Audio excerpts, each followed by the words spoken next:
Au nom du Père et du Fils et du Saint-Esprit. Amen. Que la paix et la joie du Christ ressuscité soient toujours avec nous tous. Mes chers frères et sœurs en Jésus-Christ, nous continuons avec le message de Kibeho. Aujourd'hui, nous allons continuer avec le témoignage de Marie-Claire, ce qu'elle a vu, elle a vécu lors de l'apparition du 15 août 1982. Écoutons ce qu'elle nous raconte.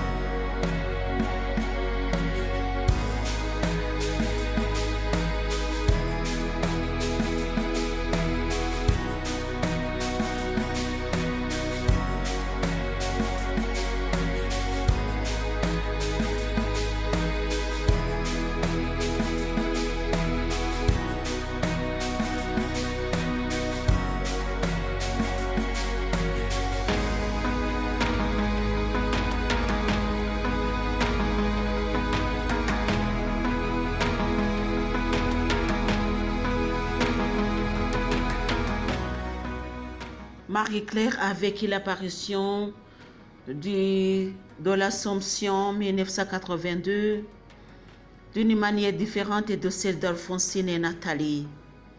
La Vierge Marie commence l'apparition en lui demandant si elle a bien mené la mission d'apprendre aux gens le chapelet de cette douleur. Marie-Claire explique que les gens dans sa paroisse Mouchoui lui ont résisté car beaucoup d'entre eux l'ont traité comme une folle. Marie-Claire fait même un jeu de mots faisant référence au nom attribué à sa région natale, Ibutebo. Marie-Claire dit, nous sommes vraiment comme des paniers vides, Ibutebo, ignorant à tel point que quand j'ai voulu leur apprendre le chapelet de cette douleur, ils m'ont traité de folle.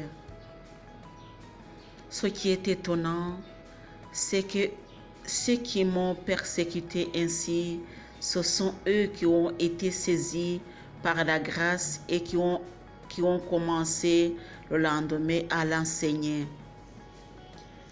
La Vierge Marie répond, mais je t'ai demandé de l'enseigner au monde entier.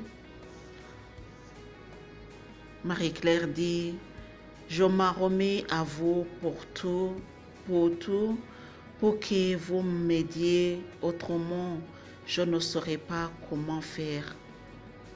Déjà au Rwanda, je ne pourrais pas passer de maison à maison pour leur demander de réciter le chapelet de cette douleur, car pour les choses de Dieu, chacun est libre. Pour les autres nations, toi, tu leur enseigneras toi-même. Marie dit, même à l'étranger, tu peux le faire connaître tout en restant ici, car ma grâce est toute puissante. Après un moment de silence, Marie-Claire se met à sangloter tout en implorant le pardon. Elle dit, s'il en est ainsi, aie pitié de tous les hommes, parce que beaucoup ne péchent pas par leur volonté, mais par l'ignorance et la faiblesse de l'homme. La Vierge Marie, profondément affligée, interdit à Marie-Claire de la regarder à cause des péchés des hommes. Marie-Claire se met à trembler et se retrouve d'un coup au milieu de ronces très épaissées. Elle tombe cette fois dans ces ronces pour expier les péchés des incrédules, de ceux qui ne veulent pas se convertir et ceux qui ne veulent pas le vrai changement. Puis Marie-Claire dit, je me donne à toi, Mère, c'est toi qui sais le sens de tout cela. Fais ce que tu veux de moi, mais aie pitié de ce monde. Fais ce que tu veux de moi, aie pitié de ce monde. Fais ce que tu veux de moi, mais que ce monde soit sauvé. Fais ce que tu veux de moi, mais que ce monde ait la paix. Fais ce que tu veux de moi, mais aie pitié de tous ceux qui ne te connaissent pas. Donne-leur de te connaître. Fais ce que tu veux de moi, mais pardonne à ceux qui parlent mal de ton Fils, que tu le serves. Marie-Claire, se voyant toujours dans les épines, crie d'une voix forte. Je prie pour tous ceux qui ne croient pas. Je prie pour tous ceux qui ne croient pas que tu es venu sur terre pour renouveler. Rappelez-vous que votre enfant est venu ici-bas. Il est venu pour racheter le monde, mais le monde ne l'a pas connu. Le monde l'a même rejeté. Pourquoi certains ne croient-ils pas que je suis venu pour convertir le monde? Je leur demande de se corriger, d'abandonner l'impureté, de se convertir, mais ils refusent. Cette question, c'est moi qui devrais vous la poser. C'est Marie-Claire qui parlait à maman Marie. Pardon. Il ne faut pas me la poser moi. C'est pour cela que tu es tombé dans les ronces, cette fois pour que je puisse adoucir leur cœur endurci. Le monde va mal, mes enfants. Il faut vous mortifier pour aider Jésus à sauver le monde.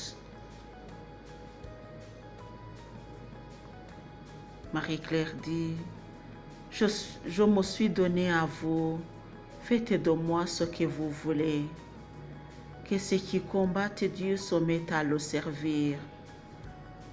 Car ceux qui ne vous connaissent pas, vous fassiez la grâce de vous connaître et que vous puissiez étancher la soif de ceux qui ont le désir de vous connaître, qu'ils sachent qui vous êtes. Mais je ne puis rien faire d'autre que de m'offrir et de me mettre dans vos bras pour le salut du monde. Faites de moi ce que vous voulez, mais pardonnez aux pécheurs. Puis la Vierge Marie rappela à Marie-Claire sa mission d'enseigner au monde le chapelet de cette douleur et lui demande avec insistance de le réciter. Marie-Claire dit, je te demande de le réciter avec moi, puis je te demande ceci, si je dois rester sur cette terre pour réciter beaucoup de chapelets de cette douleur, dis-moi le nombre que je devrais effectuer pour que je le fasse maintenant. Quand je l'aurai accompli, accepte de m'amener avec toi au ciel. Après le chapelet de cette douleur, un dialogue est repris et un chant repris 3 fois. Marie-Claire dit à la Vierge Marie, accepte que je vois bien, car j'ai terminé la récitation du chapelet.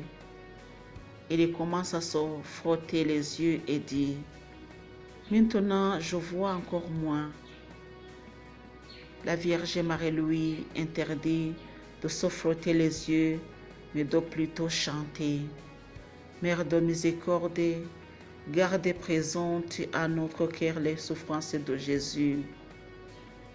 Après avoir chanté 3 fois, elle voyait très bien la Vierge Marie. Pourquoi les hommes ne mettent-ils pas plus d'empressement à prier le chapelet, que ce soit le rosaire ou le chapelet de cette douleur? Et Marie-Claire dit, C'est toi qui sais la raison mieux que moi, que ce soit la paresse ou l'ignorance. C'est toi qui lis dans le cœur. Si vous êtes venu sur la terre pour que le monde aille mieux, vous avez beaucoup à faire car le monde est difficile. Si vous le voulez vraiment, vous y parviendrez, mais pour moi, c'est impossible. Le monde va mal à cause de beaucoup d'autres choses, la richesse, la pauvreté, la maladie, les tentations et tout ce qui vient de Satan. Ce qui se trouve sur la terre, au lieu de nous attirer vers toi, nous entraîne au contraire loin de toi et nous précipite dans un gouffre. Mais si vous voulez, peut-être que vous pourriez arrêter cela. Secourez le monde, venez lui en aide, ouvrez-les au cœur fermé pour qu'il puisse entendre la parole de Dieu. La passion de Jésus que tu m'as demandé de méditer, de chanter, le monde n'y comprend rien. La passion de Jésus pour laquelle je suis tombée dans les épines, le monde ne l'accepte pas. Viens en aide au monde pour qu'il puisse connaître Jésus qu'il a racheté. Et ouvre le cœur des hommes qui sont aveugles par les ténèbres. Bien que nos péchés vous causent du chagrin, vous ne vous lasserez pas de nous écouter, car une mère ne se lasse pas d'écouter ses enfants. Acceptez de peiner à cause de nous, comme vous avez souffert quand vous êtes unis à la souffrance de Jésus pour nous. La Vierge Marie demande alors à Marie-Claire de chanter à nouveau, Mère pleine de miséricorde, rappelez-nous chaque jour la passion de Jésus. Marie-Claire se met à pleurer en disant, ceux qui ne croient pas que tu as souffert, n'accepte pas non plus que ton enfant a souffert. Car celui qui pense à la souffrance de l'enfant sans penser à celle de la mère, projette aussi la souffrance de l'enfant. Ta souffrance est sans borne, je l'ai expliqué aux hommes, mais ils m'ont très mal accueilli. J'ai fait tout ce que j'ai pu, je me suis donné sans compter. Celui qui veut comprendre, comprendra. Et pour celui qui refuse, je n'y puis rien. Chers amis, on s'arrête par ici, par le message de Marie-Claire, et on va continuer puisque le message ne se termine pas d'ici. Mais ce qu'il faut connaître, c'est que la Vierge Marie souffre beaucoup et elle nous demande de prier pour le monde qui souffre. Jésus a souffert pour nous sauver, mais beaucoup d'entre nous le négligent, ne veulent même pas écouter à propos de la souffrance de Jésus. Prions pour le monde, mes chers frères et sœurs en Jésus-Christ, le monde qui va mal. Soyons bénis au nom du Père et du Fils et du Saint-Esprit. Amen.